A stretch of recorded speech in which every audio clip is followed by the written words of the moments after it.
Yeah, it's kind of hard to imagine now how bad things were in Yeah. Buffalo at the time that we came.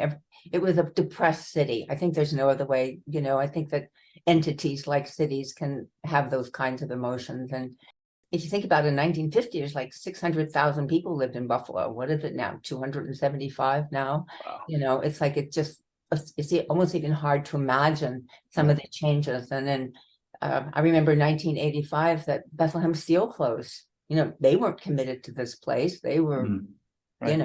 international. They were gone. And think about thousands of people out of work and all of the companies and the businesses and everything that supported those people. I mean, you can just start to imagine. It makes your heart hurt to think about how difficult that was for the people who were in the city at that time.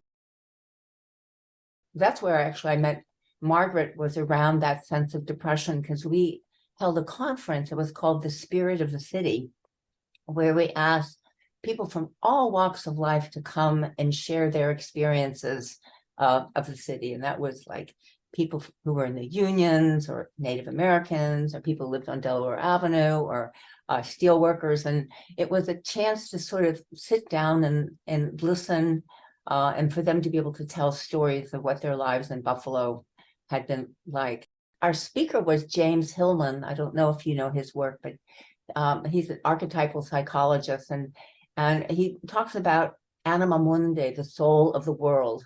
And so the soul of places. It's no wonder that Lynda was drawn to explore the soul of Buffalo as a place with the people of the community. To me, I'm reminded of her sense of connection to her entire watershed when she was growing up. This ability to feel and relate to whole systems is essential for us all to cultivate, to understand how human communities can be truly ecological. And Lynda certainly exemplifies this. How do you start addressing a place that feels that way, and that people within that place start to feel that way? It became actually very challenging, because how do you even begin to ask the questions of a city that is feeling that way about itself, like a child abandoned. We did all that wonderful stuff for you, and the beginning of the Industrial Revolution, we did bread and steel, for God's sakes, like the most basic parts of life, and you're gone, and we're just hanging out here.